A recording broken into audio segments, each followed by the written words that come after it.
Greetings and welcome to another exciting episode of the Why I Love Disney podcast. We are coming to you in view the end of March, clear into spring with my friends JD and David. How are you guys, fellas? Hey. Good. How are you? Doing fantastic. We are our post Oscar weekend. This is the Tuesday after the Oscars when we're recording. And I used to love Oscar weekend. It would be kind of can't miss for me. But the last few years I've kind of, just gotten less and less into it, mainly because I know fewer and fewer of the movies. I think that's possibly what it is. Did you guys get to catch it this weekend?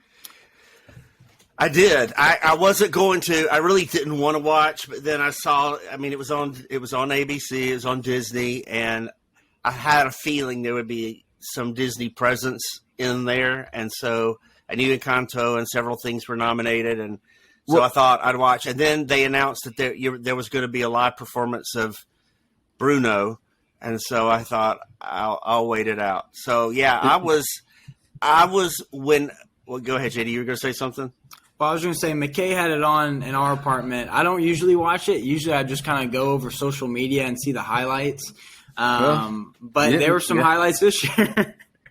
Yeah, so, a lot of things didn't win that I thought would win, and so there are a couple of things that I want to check out because of the show and things that got really a lot of praise. But the moment that everybody's talking about when it happened, go ahead.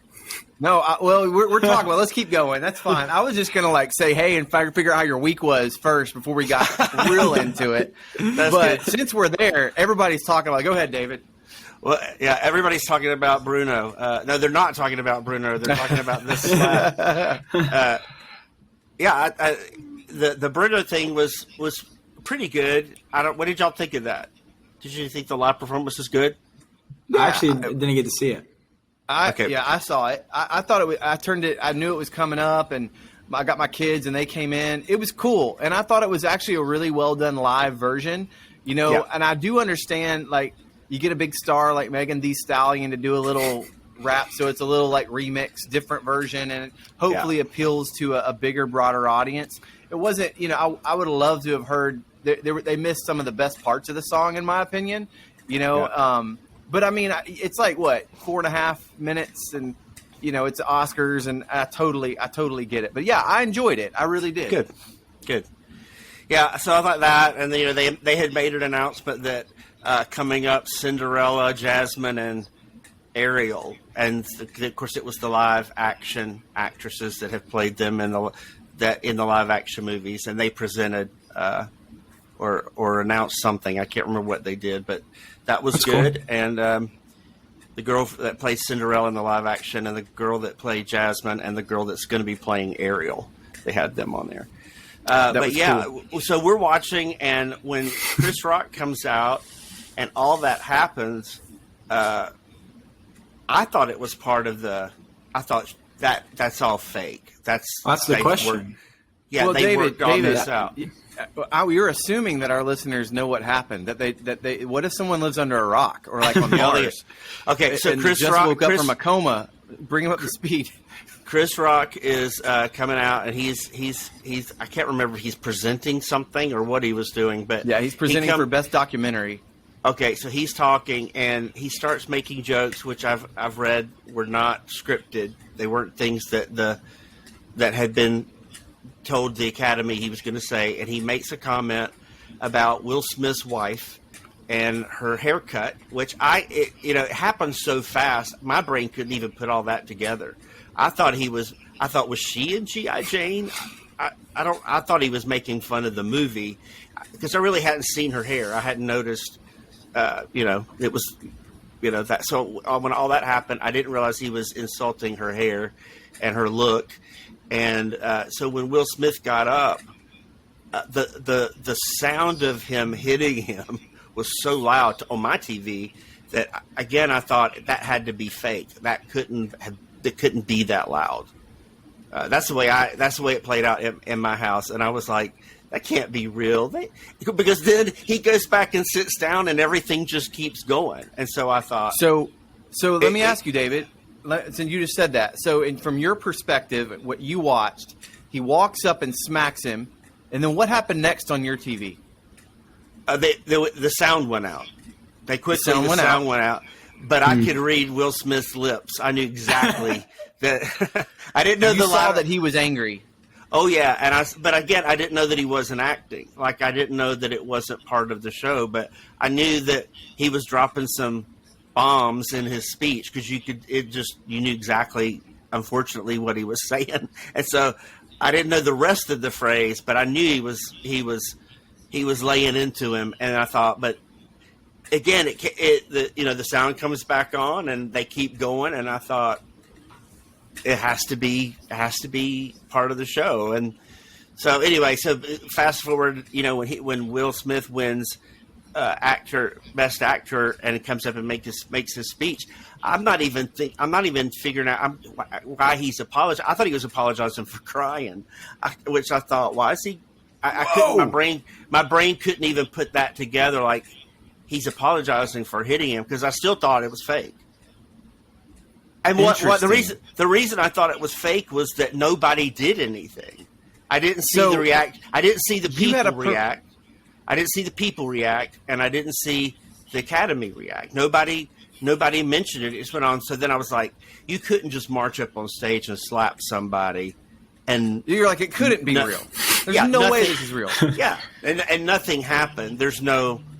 We're sorry that. So when he's apologizing and he mentions that Denzel Washington said, "Hey, at the height, that's when you got to look out for the devil." I just thought he was being reflective, and I still hadn't figured out exactly what happened until of course then it just blows up on social media, and so then I was like, that really was real. I can't believe that was really David, real.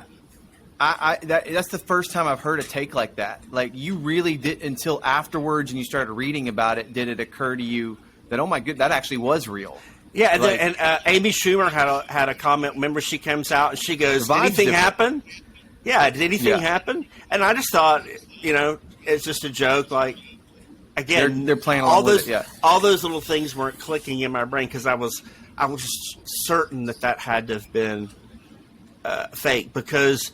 Even though Chris Rock said that's the most something about the history or dramatic, or he made some greatest comment night about in television history, or yeah. And I thought, well, they were just trying to make that was the joke, was that they were trying to create an Oscar moment. Like there have been people that have streaked, there have been people that have made bold comments in the past that or declined their awards and made history, like the most memorable ones. So I thought, well, maybe that's what that was the joke, is that they were going to make a memorable moment. And so that's kind of what I thought it was. Wow. So we were flipping back and forth between the replay of the U.S. men's soccer team matchup against Panama. Mm-hmm. And so I actually was not on. I was watching live and saw Bruno and was back and forth, but we were on the game right there. And what's interesting is, David, you don't have Twitter, right? You're not on. Well, but I'm on the news constantly, so right. I'm on. Okay. So I see everybody's tweets. Yeah. So I just sit there on my thing at when I watch TV. I just scroll through Twitter. I'm kind of addicted to it, and I'm going through and I see this, and then I see like people posting feeds, and then there's the Australian feed and the uncut Japanese feed, and I click on it and watch it, and I tell my wife, I'm like, you got to see this. And we go back over and pull it down. And man, I'll tell you what, I've never seen anything like that. And then you actually start to see the crowd reactions, captured, and it was wild, like wild. I have not seen. I want to go back and see the crowd reactions. Oh, yeah. So now they've released pictures. It's kind of people are making memes about it, and some people are joking about it. Some people are taking it seriously. But there's so many little snaps of different celebrities who some are like, and some are just like on their phone. Some aren't paying attention. So it's actually really funny. But since we're all kind of sharing our perspective, Dustin, I was like you, where I was actually playing the board game Catan, the classic, with some friends. And I was scrolling through Instagram, and the top thing was the video. And I was like, okay, this isn't real. This has to be fake. And then I keep scrolling down, and it's literally every post for like 5 posts is this video. And then so I go to McKay, and I'm like, McKay, you have to look at this. Like, this is so crazy. And people are analyzing it like nobody's business. People are analyzing it. People are slow-mo the video to see if, Chris Rock, if he's leaning into it, then maybe it was a staged thing or something like that. I actually saw this one article about it that was pretty interesting because people are literally analyzing it so much. Will just wrote a book literally called Will, and it's a book about his life. And in it, he opens up about a lot about his life, about how he's always felt like a coward.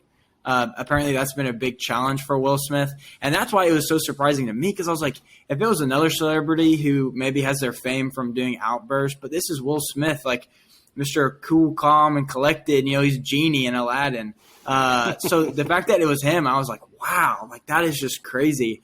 But so some people are saying, maybe he saw this as an opportunity to stand up for his wife. And that is kind of the big argument of, was it out of pocket for the Oscars, or was he in the right to defend his wife?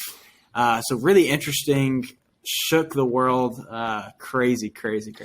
And it was a Disney, produced show on ABC TV. So well, right in the middle of Bruno and the Princess presentation, and Encanto performances, we've got the slap. Echoed around the world. I mean, it's huge. It's all anybody's talking about. You're right, and I think that we're talking about Will Smith, who's, if you think of his Disney, I just looked up. We know Aladdin. He was in the Aladdin remake, and also I don't remember. Enemy of the State was actually a Disney release. Back that was kind of one of the bigger ones he was in for Disney, right? Right. But man, I didn't even think the joke was that pretty mild, for a comedian at the Oscars. Worse things were told that night, right? About even maybe them. And the other thing is, it was so out of character for him. I've been a huge Will Smith fan for a long time, and was just incredibly disappointed by. You just don't. Somebody makes fun of you. I tell my kids, you don't go hit people, right? I mean, it was just. So I'm like you, David, when you said there's nothing made sense. Right. There was just this incoherence of the entire thing that was just is dissonant. And I even think Chris Rock, when he sees him walking up, he's like, I have no idea what is happening here. Is he going to give me noogies? Is he going to tickle me or something? I don't know what's about to happen. And then he gets hit. And I will say this, like, I think my opinion of Chris Rock has gone up, and my opinion of Will Smith has gone down. That could have escalated. And if it were me that had gotten smacked like that, I'm not sure what I would have done, but I don't think it would be go right on about my business and handle it like that. You know what I'm saying? I mean, that's a pro move right there by Chris Rock. And I thought it was a pro move to let it go and to say he said, because he said. If you go, I watched it. I'm kind of upset. He goes, I could, and then he moves on. He kind of looks to the side and moves on, because let's face it. Now, Al, you've read all the fallout. There are a lot of other jokes he could have made that were way worse about that family. Oh yeah, I mean, about their kids, about her, about him, about their relationship, and he chose to go there. And I thought the restraint that he showed was actually very admirable. Okay, here's my one thing. I mean, to me, it's something for the two of them to figure out. And I watched all this, and when everybody's weighing in, and then everybody's saying, if you stand up for Chris Rock, or if you say he should be disciplined for slapping, then people were barking at anybody online that said that. So it was like anything you say, it's like so many other things we go through. If either opinion you take, somebody's going to say you're wrong. So to me, I'll tell you this. It really should be them. But I just want to say this. The thing that bothers me is that, especially in Hollywood right now, it's like, why were any of those kind of jokes acceptable that night? We had people that talked about depression. We had people that talked about suicide and all these gender issues and people going through difficult things. And they were making fun of each other constantly. All the humor was at somebody else's expense. It's like, can humor not be does humor always have to be poking fun at somebody? Is anything else funny? Is that the only thing that's funny? Because all night long they were making jokes about other people and they were kind of stepping, and it was fun. People were laughing, but even the hosts were doing things that were making fun of people at their expense, kind of like chuckle, you're a celebrity, you can take it. And, it was like, that's what happened. Somebody finally hit their boiling point and snapped. It just, all of a sudden, it was not funny to him. And like JD said, his inner child or something lashes back out. I just think, I guess without the humor, people think the show would be not funny, but it could also have been probably an hour and a half. And the show could have been over. Not 3. Was it 3 hours long? It seemed like it was insanely long. It was like, let's just give the people their reward. Let's make it about the winners and the people that won awards and did great work, and not about the show. That's just it. I don't need the show. Let's honor the people who did good work, and that's not against the host or anything like that. It's just like when you do all this extra, it's just not necessary. And now what people are going to remember is not what movie won and who did a great job. They're going to remember this incident. That's true. That's true. That's a really good point. My take. That's my take. I lay the blame at Will Smith for that. I think it became all about him. Well, I also think that Chris Rock shouldn't have gone unscripted. If the Academy has if they've scripted everything out and they've written the jokes that they think are acceptable, you shouldn't go off page and make quotes and jokes that everybody doesn't know about. If that's true, even if that's true. But I don't think I don't think the joke was funny. He shouldn't have said it. You shouldn't make fun of somebody's haircut. That's not great. I mean, they're 50 these are 50-year-old people. It's like, just stop doing this. We're not in middle school. Stop making fun of people's hair. But if somebody says words that you don't like, is there ever a time where you should hit them? No, I'm not saying that you should hit. I don't. But it's like one of the actresses. My wife was telling me the actresses in that news show Abbott Elementary. She said, I grew up in Philly. It just seemed like a moment in Philly. You said something about my girl, I'm going to smack you. That has probably been the way it's been for a couple of 100 years in America, that you defend people that you love. If somebody says something bad, I'm not saying it's right, but there is precedent there.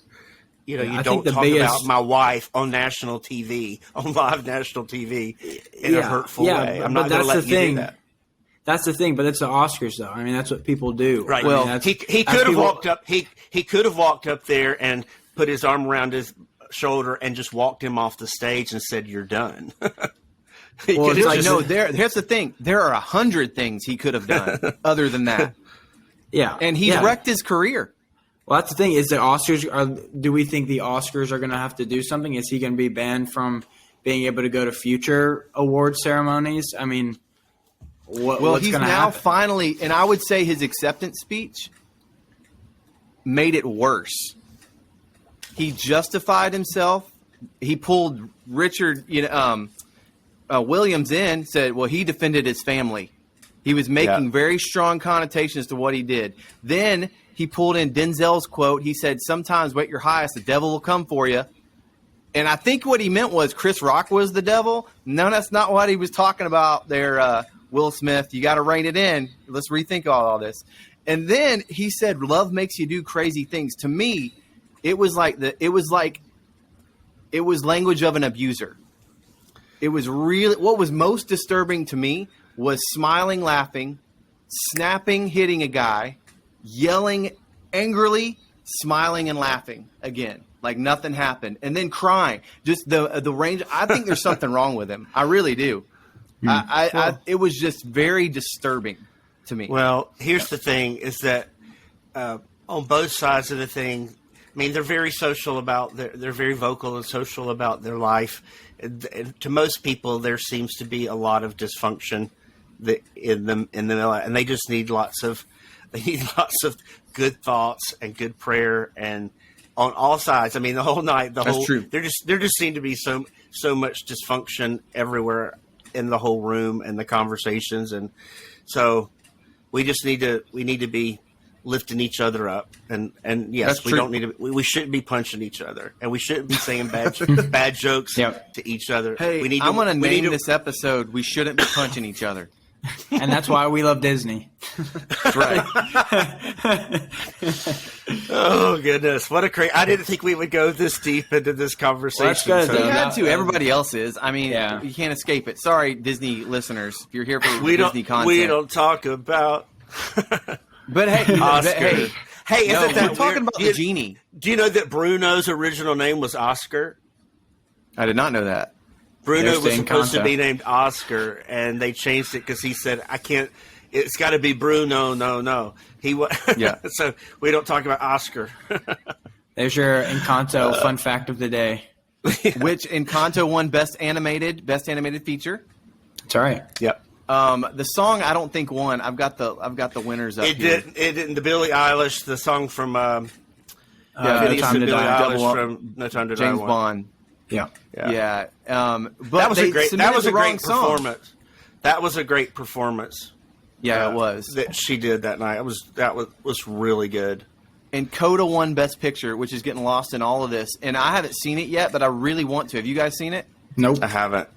It's on Apple TV. I think it's Apple's first win as Best Picture. I've heard that it's supposed to be like a very heartwarming, even family-friendly movie. I've heard really good things about it, so I'm actually really excited to see it. Yeah, give it a shot. Beyond that, I still haven't seen Dune. I'd like to see Dune. It's pretty good. You saw it? Yeah, I liked it. I saw Is it more Is it more Star Wars or more Marvel? Definitely more Star Wars, 100%. Okay, that's what it looked like. Yeah, it won like 6 or 7 things. 6 or 7. Oscars Von Zimmer, I believe is the name. He's the one who did the music, right? And that's a pretty big deal. So he did it well. So that's what kind of tones you in. Kind of like how Star Wars has those dun dun, just like those big things that make you lock in. So it was an enjoyable movie for sure. And you saw Cruella won Best Costume Design. It's another Disney movie with an Oscar. And the Tammy Faye, the Eyes of Tammy Faye, I think is now Disney. Is that Disney too? For 20th Century Fox? I think it is. I'm not 100% sure. Well, that got obvious. That's so funny. That one Best Makeup and Hairstyling. Isn't that interesting? Figure. But the actress won also. Yeah, the actress won. That's right. I thought Nicole Kidman was going to get that I don't know why. I just thought Nicole Kidman won Best Reaction to the Will Smith slap. I saw that. She has a really good one. She was kind of like fell out of her chair almost. Like it was pretty awesome. Oh, what even that. I mean, just the memes that come out of the Oscars every year. Like remember the year she clapped? I think it was. I don't know if it's Oscars or a show, but she clapped like this. And everybody kept imitating it. You can't see my hands, but her fingers, because her fingernails, probably she doesn't want to damage her fingernails, so she's clapping in it. Palms. It's like, oh my gosh, people are so mean. That's awesome. But you know what? Hey, I mean, these people get millions and millions of dollars. They do to entertain. Like, there's kind of comes with the territory. It's like you want to be a celebrity, you want to be an Instagram. Everybody wants to be famous. Yeah, right. Not everybody, but if you want that, there's stuff that comes with the territory. You want to be president, stuff that comes with the territory. People are. You better be able to laugh at yourself. That's for sure. You have to. You have to. Totally. But a lot of them are artists, and they're all very sensitive too. So that's why there's so many neurotic people. And again, I don't know. Yeah. But it's really interesting. Any other Disney news? Oh, I did see. There was a Disney Plus commercial with Batista. Did you see it? Mm-mm. No. Where he's in a boat, he's in a fishing boat. Oh, yeah. He's got the long hair. I don't know when it debuted, but they played it during the Oscars, and he's going through all the stuff on Disney Play. I love that commercial. Yeah, he's streaming 700 episodes of the Simpsons. Yeah, it's fantastic. It's so good. I gotta check that out. I don't know how I missed that. I might have went to the kitchen real quick. I love his characters. I just like his. It kind of felt like Drac. You know what I'm saying? Yeah. Just he looked a little different. Wasn't blue. I think I've seen the commercial and just didn't put it together. Like what was happening? Kind of like the moment in the Oscars. I probably saw the commercial and didn't realize it was him. I got to go check that back out. Yeah, some park news, just to keep you updated at the park. Minivans made their awaited return 5 days ago. So now, as well as Ubers, Lyfts, minivans. Dustin, have you ever seen the minivans? Okay, I was about to say, like, we have a minivan. Like, what's going on? So it's pretty creative. A Minnie Mouse van. Yeah, it's pretty creative. It's kind of like a ride service, but it's these SUVs decked out in white, red polka dots, like Minnie. But they're like specifically red with white polka dots. Yeah, exactly. Yeah, so they're specifically made for Disney, ride sharing, doing things like that. Which me and Dad, we've tried it multiple times. And a different car showed up. Yeah. But wait, so where do you get this? So it's in the parks. Like if you're staying in the parks, they transport you around. Yeah, like it's ideally for it's like Uber for Disney's Uber. Yeah, because you have to remember. So the airport. Let's say you fly into the airport, you have to get to the resort somehow. They just took away the Magical Express, which was the complimentary service that they provided. So this is probably just another. So this costs money. It does. Yes, just like Uber. Just like Uber. Everything does now. Everything costs money. Well, I just saw that they upped the price on the souvenir cup $2. Really? I mean, that's the breaking news today. I'm getting that off of allears.net. Yeah. And there's been high wait times also. Very high wait times. Which, I'm still – it's just I check the wait times every now and then. I just think about it, and I've got the app. So I look – I'm just amazed. It's like – Space Mountain's constantly at least an hour long, and I just always seemed like there were times that you'd see Space Mountain drop to 40 or 35, and I'm just not seeing it. So, well, we're getting at 27 minutes now, and we haven't answered the question that all of our listeners are probably on the edge of their seat right now. They're probably going crazy because they want to know, Dad, who are you picking? Who are you picking to win the most ultimate bracket challenge? I'll go into that, but Dustin also said he wanted to talk about he is headed to Florida this week to go to Universal, and we're keep that up. You were going to. I'm ready to go whichever way you want to do. So, brackets are great. Yes, and I know you guys are so eager to talk about brackets because your team's still in it. That's right. I'm not talking about the Disney bracket now. I'm talking about the NCAA bracket, North Carolina in the Final Four. Like, can I ask you? I got to ask you guys a question about that real quick. Okay, you're big Tar Heel fans, big North Carolina fans. If you listen to this podcast, we talk about this often. Matter of fact, a couple weeks ago we were talking about how you guys handed Duke that loss the last game of the season when they were going to honor Coach K. Now you get to play him again in the Final Four. Yes. Let me ask you first: are you nervous? I usually would be. I would be nervous, but, we're the 8th seed. We just got a new coach. We've got nothing to lose. People were saying we were going to be out in the first round, and we made it to the Final Four. So any Duke fan, any basketball fan that really wants to say anything, I'm just like, look, we've already made history. We're getting that statistic for a Final Four on a year that nobody expected. If we win Duke, it's even sweeter. If we lose, oh, well, we beat him in his final home game in his home territory. That's enough sweet victory for me. Interesting. What about you, David? That's kind of what I was thinking, too. I'm just glad they made it this far. I think it's going to be a tough game for sure. So, there's going to be a lot of emotion, a lot of emotions, a lot of it's going to be interesting to watch. So, okay. All right. So this is why I asked you this for a reason, because if I was going to pick the game, it seriously was going to hinge on how much pressure do I think North Carolina feels. And the way you guys have just described it, I would say most people are not expecting you guys to probably win again for all the reasons you stated. You're a low seed, and you weren't expected to be here. You've been on this amazing run. Now it's kind of all gravy, right? Right. Duke better win. Yeah. I think what it's going to come down to is everybody playing their best, because in this series we've had nights where one guy does really good, and then the next game another guy does really good, and I think they've all got to be hitting threes, and they just all got to be playing their very best game ever. It can't be one guy can't win it. They're all going to have to be. They're all going to have to be great that night to win this game. Yeah. Definitely, it's winnable for you guys. They can't miss. Sure. But they can't afford to miss shots. But I mean, it's the psychology behind it. I mean, it's March Madness, and you see the power behind having nothing to lose as opposed to everything going to lose. You're number one, number 2 seed. People are expecting you to win. That 8 seed hits 5 threes and you can't score. There's that pressure there that breaks these college kids down.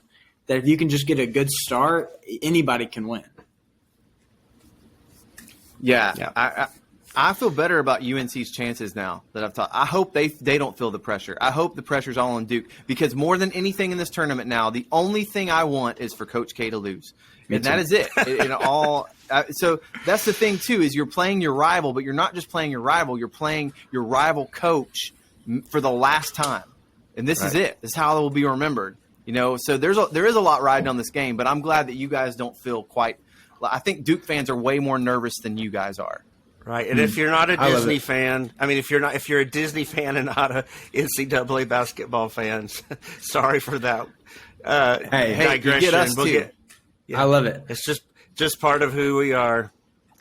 Yeah. So we're here on the bracket already, David. Let's go ahead. Since we're here, it's probably a better transition to go ahead and sort of wrap. You were telling me right before we hit record, you were telling me how upset you were about this bracket. That there were some big slights. Well, I can relate. It resonates with me. So tell us. Well, this week I had a lot of paperwork to do this week, and while I was doing all that, I actually went back through and listened to the Imagineering story again. And when I got through all those episodes, I watched the Pixar story, which is a documentary on Disney Plus, which I've seen before, but it's been a long time. And it wasn't on Disney Plus when Disney Plus first came out. And so it's finally there. And I watched that, and again, just blown away with Toy Story. And I feel so bad that no Toy Story made it into I don't even think our Elite 8. And I really think it should have been probably in the Final Four, maybe over Marvel. Because when you again, I fought hard for some of the classics in the animated game as we played. I fought because I knew they were one of a kinds, and if they had their precedent was so strong that if they didn't exist, none of these other movies would probably exist. And that was kind of when you get down to watch Toy Story and you go back and see how they made it and what they go through. It's just like mind blowing that how great it is. And it should have been in at least our top 8. But none of the 4 got in neither got in the Sweet 16. They kept going up against things like Marvel and Star Wars, which now I wish I could go back and probably vote something differently. But as a matter of fact, the only one that got out of the first round was Toy Story 3. All the rest of them went out in the first round, which was just that's madness. That's the March Madness. That's the draw. I was telling you, I can relate to your pain because I'm a Kentucky fan, and we beat your team by 30 points in the regular season, and yet you're in the Final Four and we're not. That's right. So I do feel that pain, that Toy Story pain there. When we do it again, maybe next year, we seed based on Rotten Tomato scores, or we eliminate. Maybe we eliminate like anything that Disney didn't own in the past. So that would take out the original Star Wars and maybe some of the Marvel things. Now, correct me. Has Disney owned Marvel since all the original Avengers? So they've known all this. Yeah. That's right. So technically, they're all should be in. You could make the argument that the prequel Star Wars and the original Star Wars should not have been in, which would take 6 spots out and put 6 others in. which would But mess the whole thing up. We have a whole Galaxy's Edge land based on Star Wars. So, I mean, again, there aren't many Disney properties that get a whole land. Toy Story, Marvel, Cars. I mean, Cars didn't even make it very... I don't even think Cars was in the top list, but there was no Cars movie in the... Was Cars even in here? I don't think Cars was in the top. That's a great question. I don't think it made the tournament, yeah. It didn't make the tournament because it wasn't as big a box office as some of the others. Because I think the Pixar was all the Toy Stories, the Nemos, Dory, Monsters, Inc. I think that was about Inside it. Out was in. Inside Out made it. Both the Finding Nemos. Incredibles was in. Yeah. 2 Incredibles were in, actually. But like Ratatouille was not in. And yep. There were a lot that didn't make it. So, all right. So this week. Go ahead. Yeah, no, so again, that was my thing, was that there were a lot of things I wish didn't make it. So when we voted last week, you guys threw me under the bus because you quickly one of you picked Return of the Jedi and one of you picked Avengers before I could get my vote in. And this was the biggest coin toss to me because I'm already I love both of these movies and I respect both of these movies, but I'm probably lean more Disney than either of you would, and so I really wanted a true Disney movie to triumph somehow in this thing. So now I've got 2 movies that I don't want really either one of them to win, but I love them both. So, just to catch everybody up, in case you didn't, we've seeded the top 64 Disney movies of all time based on box office gross adjusted for inflation. So there's 64 movies on here. It even includes touchstone things like 3 Men and a Baby made it on the list because of that. And we seeded these things and we've gone round by round. There's 3 of us. We each vote. And there's been some unanimous decisions and some split decisions. And we got to this final championship game. And that it is between Return of the Jedi and the Avengers. And last week we were going to stop it, but David couldn't decide. So I voted Return of the Jedi, right? And John David, you voted for Avengers. That's right. And yes, so I was sure that John David was going to vote for Return of the Jedi because he has really been into Star Wars lately, and you've been watching all those movies and the arc of the whole story. I thought, and so I didn't even think I was going to have to vote, and then he switched on me and went Avengers, and so I said I had to go back and keep the listeners on. I had to go back and watch them. I was like, I can't vote unless I go back and watch these again. So this week you went back and watched. You did research for this. Like you take this seriously, and I think the people need to know how seriously you take this bracket. And I'm not joking. Like David's had like every week he's complaining. I just don't think we seeded this right. This is all feels wrong. You can't do it. You can't do it like next time we do it. This is David every single time. I love how much he cares about this, which is why he's going to get this right. He's going to get this right. The thing is, here, the crazy part is that it comes down to me, and I love everything. I really just don't like comparing things. That is true. You do. I love all these movies. I literally love. You want them all to win. Yeah, if I hadn't gone to Carolina, that's the way I would be in March Madness. I'm a dad. Every time somebody loses, I'm like looking at them and feeling so bad for those kids. Because I go, they're not professionals really. They're college boys, and I feel. David's like, why can't everybody be happy? Yeah. Why can't I know everybody? that is totally how you are. I want everybody to get a trophy. So anyway. So as it was finishing up last week, when I thought I was going to have to vote, what was going through my head was, I think I've got to go for Return of the Jedi again because it's like history. I mean, there's just so much there. Like, how could I not vote for that? But then in my gut, I was going, but I really like watching Avengers more. So that's where I went. And so that's why I was pulled going, I think I like Avengers more. And so this week, this is, you still don't know where I'm going, do you? This is great. So I watched them. I watched Avengers first. And it's such a great movie. It's such a great movie. And I was, as I finished Avengers before I even watched Star Wars, I was like, this is my favorite. And I'm going to have to, and again, the moment where where Hulk smashes Loki into the ground, that's just like one of the all-time funniest things ever.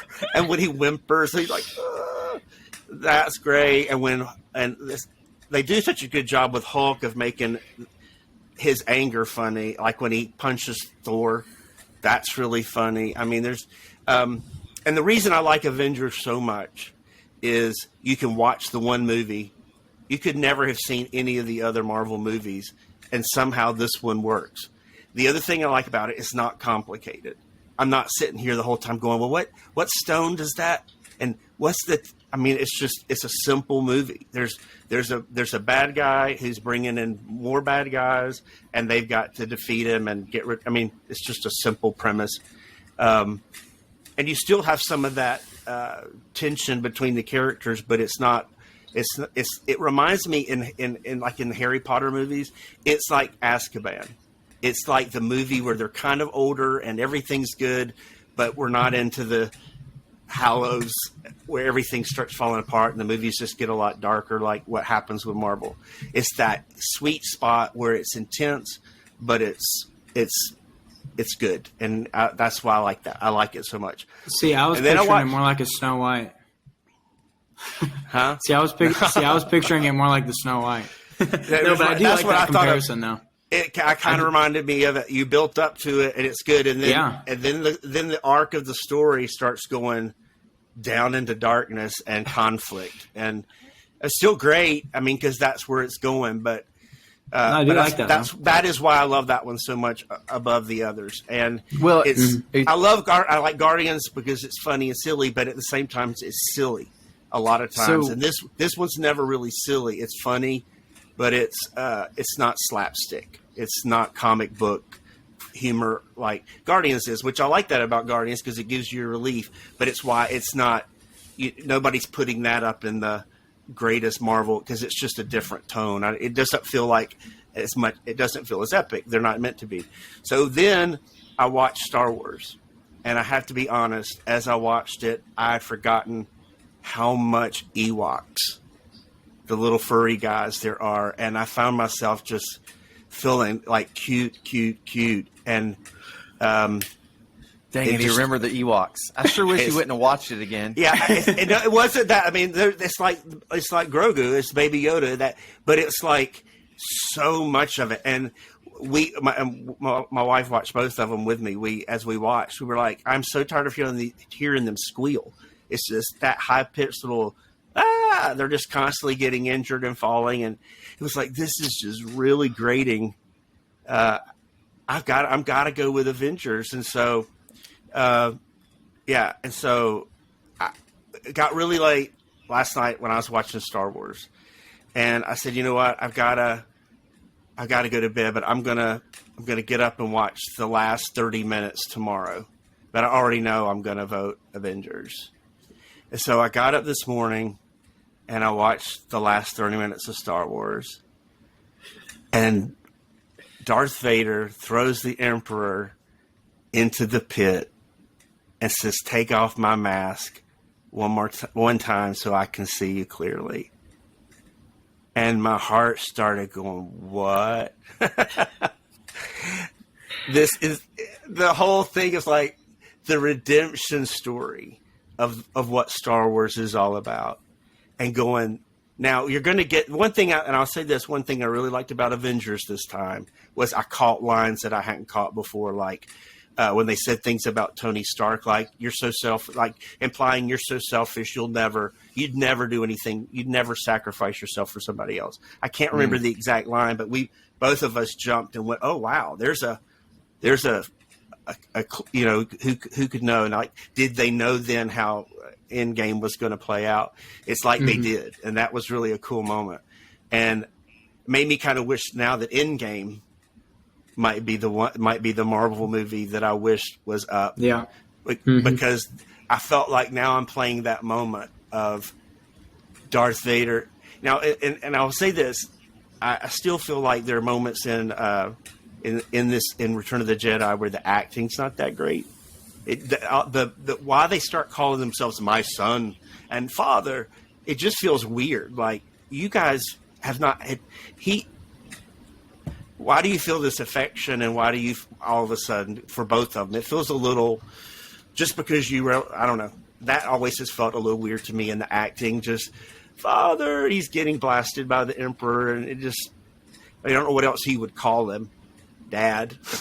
It doesn't make any sense. Daddy.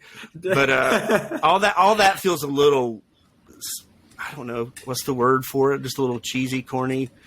But man, when he pulls that mask off, and then, and I watched it on Disney Plus, so I'm watching this is the newer version where they had made edits that weren't in the original. So my brain was trying to figure out all these things. But then when Luke, after Darth Vader, spoiler alert, dies, and and Luke returns back to where Leia and Han are, and he looks up in the sky, and Yoda and Obi-Wan and Anakin, which is played, what's the actor's name? Hayden Christensen. It's him, the young Darth. Yeah, and they're all looking. Which that had to have been done later. I don't know. I guess the original wouldn't just had Obi-Wan and Yoda looking at him. Yeah, but when it's that, I mean, I was like,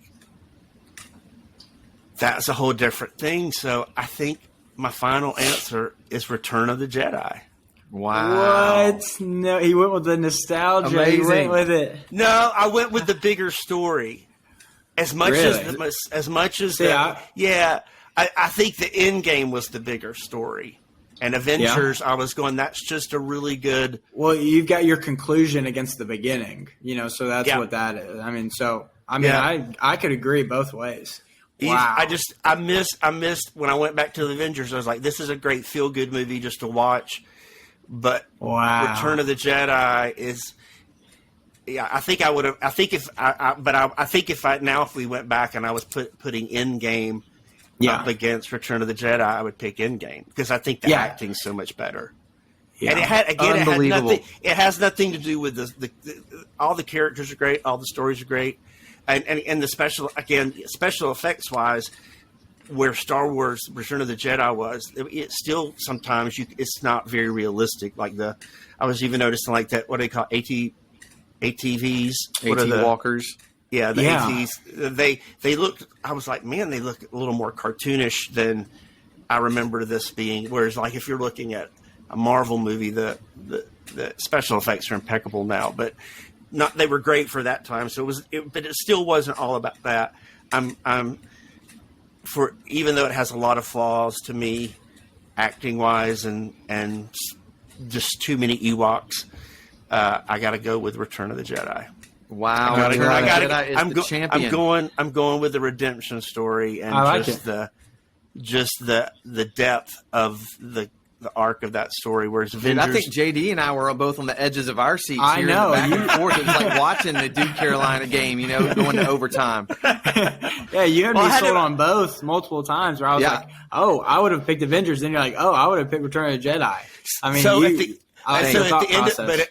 at the end of it all, my final vote is Toy Story 3. Mine's Kentucky. I do. Another point that did kind of come up while, Dad, you were talking that I would give it to Return of the Jedi is we already know Return of the Jedi stands the test of time. There's so many good movies for its time, and then you go a decade, and it kind of comes with acting and kind of realistic, animation, stuff like that. But Return of the Jedi still is good today, and that came out, how many years ago? I mean, 40 years ago or so. 20. We're at 39. I think. I remember when they were first coming out. I think we talked about this before. My dad was I remember growing up, he loved the classic sci-fi movie, Close Encounters of the Third Kind, which was a Spielberg movie, wasn't it? Mm-hmm. And my dad loved that movie, and so that Star Wars to him, when I was a kid, Star Wars was silly. I think was kind of silly to him, And like he thought C-3PO was silly, and he loved this realistic. What if aliens really came? What would it be like? And so as I was going through watching, I think Return of the Jedi. I was again like, you really gotta love Muppets. I mean, there were so many puppets and Jabba and so much squealing. Even the little mice, there's a little character that's right there with Jabba the Hutt the whole time, and I mean, there were just a lot of puppets, a lot of furry characters. It wasn't actually way more than I remember. There was way more. There were times the cantina scene. There were more Ewok moments than there were Han Solo moments. Yeah. Well, that's why I love. That's why the one strike against Return of the Jedi is a little too Ewok heavy. It's been a classic criticism. Oh, since I didn't it know came that. out. See, I didn't know that. Yeah. But there was even a scene, for me. Yeah, go ahead. There was a scene where I forget what the actor when Leia and Han are trying to get into the building, and they're trying to figure out how to hotwire the thing to open the door. To get the code. They're trying to get the shields down. Yeah, they're trying to get in. Yeah, they're trying to get they have to get in there to get the defense shields down off the Death Star. And so they're trying to get in, and Han runs out there's a stormtrooper guarding it, and Han runs out, and he like taps him on the opposite shoulder so that they get. I was like, and Harrison Ford looks like he's tiptoeing. It's like this is so. That right there is classic Star Wars to me. Yeah. I agree with you. That's cheesy, but the whole the stormtroopers being notoriously terrible, right. They can't hit anything. They're just kind of dumb, all of those. There's legit criticisms with the Star Wars movies, and the acting is up there too, like up there on the criticism list. Yeah, it's so high, something magical. It's so high. It's so high budget and so low budget at the same time. Well, that's the thing. I even noticed this time there were so many. Actors that don't even have lines, that every now and then there was just some strange moments that I was like, this is just can be so. It feels like, hey guys, let's all come together and make a movie. But then it's so epic, it's so incredible, and it has stood the test of time. And again, that's all through this. We could go through this whole. 90 plus history of Disney animated movies, and you can do the same thing. It's like, this movie's weak because of this, and this, but oh man, it's so good. They're all so good. I think with the other thing about Return of the Jedi, and hearing you talk about it reminded me, you start in the sands of Tatooine where they're captive, and then he jumps off, they're off the plank like pirates, right? You have this whole intense, you got the Boba Fett's there, Jabba's overlooking. They can't wait to kill these guys, and he bounces off. Boom, that happens. You got the monster that eats Boba Fett, and you got Rancor, that whole thing right there. Then you have the forest in Endor, and you have the thing. Even though the Ewoks are a little annoying for a while, it's interesting and different. C-3PO is their god; he's gold, But then you have like the speeders, right? It's the first time we've seen. The speeders in the kind of the motorcycle chase that's reminiscent later of the podcast races, right? And just sort of this car chase or motorcycle chase that they put into this epic, sci-fi space movie. It's remarkable. And then you end up on the Death Star, right, where this epic kind of lightsaber battle and the ultimate good and fight between good and evil is taking place. And it's just, you get these three scenes. And that's the thing I love about like Star Wars is you see it if you see something you haven't seen before. Like even you get to the prequels, you get to the kind of the lava, the play, where Obi-Wan and Anakin fight it out. In Rogue One, you get a beach, you get an island, right? And it's beautiful. Right. It's just a new kind of atmosphere, and you see these things from it. And even in the Force Awakens and the Rise of Skywalker, that area where they have to go find where have all the broken Star Destroyers and kind of it's all the waves and kind of that. Mm-hmm. Remember, I forget the name of the place, but that was beautiful too. Mm-hmm. And and I thought that was, and that's actually what I like best about the original trilogy as the puppets. You have like real things that they crafted rather than CGI, the Jar Jar Binks and the Gungans, and that are all obviously computer animated. I like the Jim Henson look. You know what I'm saying? Like where they're I especially love the classic Muppets, the original Muppets, those things from my childhood. But I didn't remember how much of it really. It's been a while since I guess I've seen it. I didn't feel like it had been that long, but it wasn't the story it was more of those little things that I noticed this time watching it that I don't remember standing out to me before. And maybe it was because when we watched it before, John David was younger, and those things make it more family oriented and make it more kid friendly. But man, when it comes down to Darth Vader and Luke and the Emperor and those scenes, I mean that Emperor is like one of the creepiest all time villains ever. I mean, just nightmarish, really. I mean, in a subtle way. He doesn't have to be grotesque. He's just scary. I mean, he's evil, and so I've got a question for you guys. As living through Marvel and Endgame and all of that hype, how does that compare to maybe when Return of the Jedi came out and the capstone of the trilogy? Did people at the time of Star Wars know that it was a huge hit, and was everyone like, oh, you got to go to the movies? I mean, obviously there was some hype around it because it made this list of highest grossing film. But how does that compare to, Avengers, to Spider-Man coming out? Were people excited to see it when it came out? Well, the world was so different. It would all been word of mouth. It would have been one guy telling his friend, you got to go. That's true. I think it was a lot of people going back again and again and again to see it. Whereas, Endgame, the whole Marvel series has had all the social media help. I mean, we just didn't have that back then. When those movies came out, you might have seen things about what the sales were like on the news, or just on television. Or the stars might be on Johnny Carson. Yeah, on the Tonight Show. That was or there maybe you saw a commercial. Like commercials were big, so you had movie trailer commercials. Those used to be a big deal, right. And that was the only way you found out about movies. But then somebody saw it and told you it was good. The other thing, Siskel and Ebert, remember?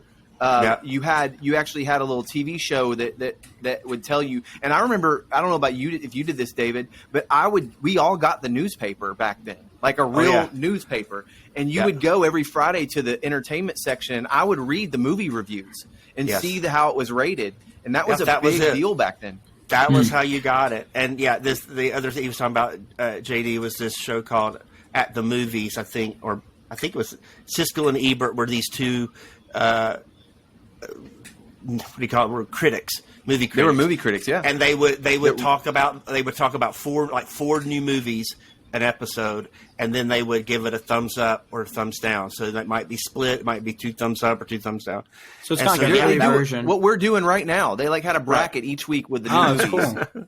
But that was like their early version of Rotten Tomatoes, a way of people knowing they were professional. Back then, every major newspaper had somebody they hired to review movies, right? Oh, that was their beat. Yeah, one guy, I think one of them worked for the Chicago paper, and one of them worked for the New York paper or something like that. And the morning shows had them too, like the Today Show and Good Morning America. They would have each had a critic that would come on and tell you about a new movie. That's really interesting. You did have those morning hosts and saying things like, "Oh man, I got to check that out," or "I saw this." You had for sure, but there was nothing with our phones where we jumped in and found out how good David, it was. Remind me, am I correct in saying Star Wars was the first of the franchises that came out that built momentum, and it was the first thing that had toys attached to it in such a and I remember there were tie-ins to was it McDonald's where you get the glasses? Remember you could get the glasses for return, or was it Burger King? I think it was Burger King actually that had you could go purchase these special this glassware with like Ewoks and Star Wars characters on them if you went to Burger King and ordered a Whopper or something like that. And there was so many tie-ins. On this level, yeah, where I think one thing that happened was, like Disney precedent-wise, if you went back to the 50s with the Davy Crockett era, where they put out the Davy Crockett TV show, or even things like Zorro, where they had these TV series, there was a lot of marketing, but that would have been more towards kids. I mean, those were huge selling properties, but it wasn't. They weren't, and there were some theater presence there. But you're talking about toys and merchandise. Well, it's also like the early '80s, yeah, and that was the decade where we came out, and economically things were a lot better. I remember getting an Admiral Akbar out of collecting enough proof of purchases off of cereal boxes and sending them in, and they sent me an Admiral Akbar action figure in the mail. Wow, that's cool. I don't remember any. There was never really anything like that before. I mean, because there was never a trilogy like this. I mean, what you had movies like The Godfather. Well, they're not going to sell Happy Meal toys. I think this seemed, and I was born in '79, so I was like 4 years old when Return of the Jedi came out. But it seems to me that I grew up and got older and during the '80s. This seemed to be, after this, you had, Teenage Mutant Ninja Turtles, and you had Back to the Future. Toy section and Back to the Future. But I'm talking about the toy section at Toys R Us.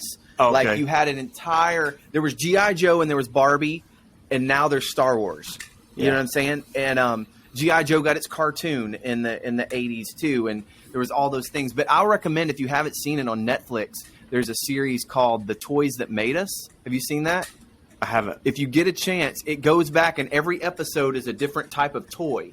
And it talks about the history of the toy and how cool. There's a He-Man episode and a Barbie episode and a G.I. Joe episode. But there's a Star Wars episode where they talk about Star Wars toys and how Hasbro and Mattel, like all the people that passed on it, and this little toy Kenner ends up with, nobody out of Cincinnati, Ohio, of all things, ends up being the manufacturer for the Star Wars toys. Changed history. You should go watch that. It's fascinating. And they do talk, I think, a lot about what we're talking about here, about how it was just this phenomenon that no one could have predicted. And no one did, because so many people just sort of, shrugged their shoulders at it. So this will never work, That's cool, though. I mean, it's interesting to hear how movies were promoted back then, because you could almost argue that these top older movies that made this list had made more money, had a higher grossing profitability or whatever, that they had. You can almost argue that they have a bigger impact because it was harder to reach out to their market. I mean, they had to have more people say, this is such a good movie, you need to go watch it, as opposed to now you see an advertisement on your phone for 30 seconds, you've got a free Friday night, you might go see it, you might give it a shot. So there's definitely some argument there. But all to it, why they're our champion, if they kind of led this way for movie franchises to really be a fun thing that people can get into. I mean, what could be a better champion for our first ultimate Disney bracket? So cool. I totally agree. And I also think I would bet, JD, and you asked about this, that 30 years from now, people will say that about the Avengers too. It was so groundbreaking in the fact that nothing up to this point has been able to weave things like that has. And there's still so we're watching Daredevil, right? We're now finishing up season 2, right at the end of season 2. How much the Battle of New York, which takes place in the Avengers, this movie we just talked about, looms in that storyline is pretty significant.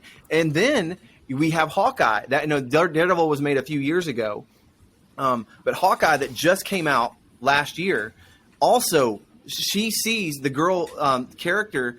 Her interaction with Hawkeye all happened during the Battle in New York. So everything that takes place during New York has this looming. You have memorials and statues built commemorating this huge battle that took place, where they saved the world from Loki and and this thing that, and then they build upon this, right? And it's now kind of the reality in the canon that movie. And I was going to make that argument. I thought, David, when I thought you were going to pick the Avengers, I thought that's where you were going to go too. Is that I could have foundational? It was so foundational. And it was such a tough pick. I mean, I thought those were like they were worthy opponents. Yeah. Well, I think we've proven it because with 30 minutes of discussion on this. Yeah.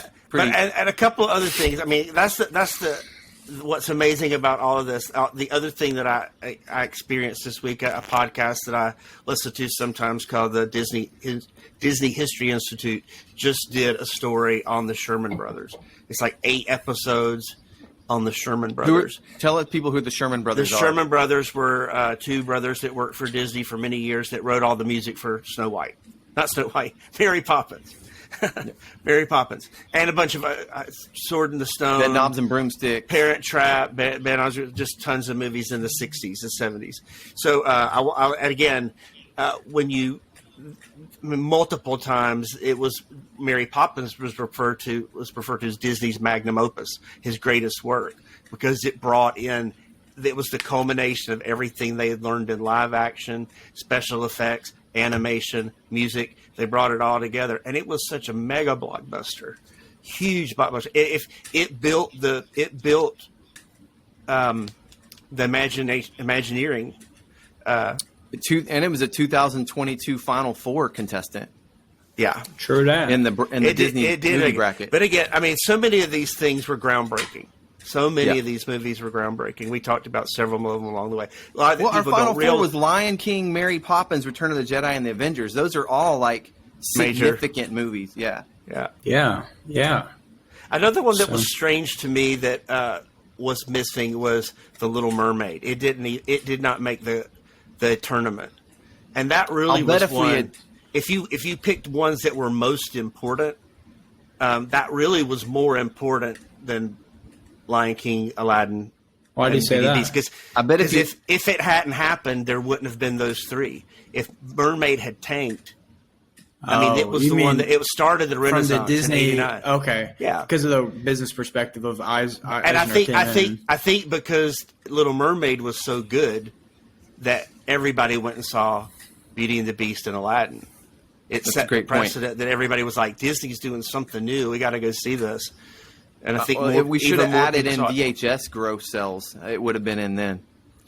Maybe we could do VHS. We could do a bracket of all the VHS sequels, like Lady and the Tramp 2. I haven't seen most of those, to be honest with you.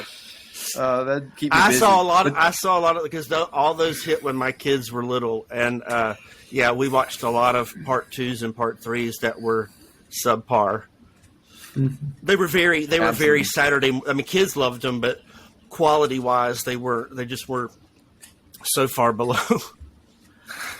That is a wrap on the bracket. Man, I've had fun with the bracket. I think it's a solid bracket. I know David's got some issues with it, but man, like, hey, my only issue was I want everything to win. So that's no. Toy Story is noticed. They're like the Big Ten. They're noticeably absent. And underperformed this tournament, but there's always another one. There's always another one. I was pleased that we had a Disney live action, a Disney animated, a Marvel, and a Star Wars were our Final Four. I mean, that was crazy that actually happened. I was actually concerned at one point that somehow the Final Four was going to have 3 Star Wars movies, but it didn't. Fortunately, 2 of them had guys. A couple of them had to go up against each other, so we had to cut somebody. And we didn't pre-plan this either. This is just how it worked out. So great job, guys. I enjoyed it. So, hey, we're an hour and 8 minutes into this. We probably should wrap it. Yeah. Although I'd love to do one real soon, maybe the very next one. I leave for Universal Studios on Saturday. And I'd love for you guys to give me some tips on things I need to have and need to bring. We need to do an episode on the must-have tips and tricks for navigating a theme park in Central Florida, Disney, Universal, or otherwise. So would you guys be up for maybe jumping on and doing another one here real soon? Yeah, sure. Awesome. But I think for now, we with the tournament stuff, the bracket stuff, we've been going a little long on these. So we'll split it up a little. All the Oscars too. So much to talk about. Always. We didn't even touch some of the Disney news, but we got a long list for next time, and I always appreciate your time. If you're a listener, thanks for sticking with us through the bracket and being here with us. We'd love to know what you think about all of this. Please, you can reach out to us on whyilovedisney.com.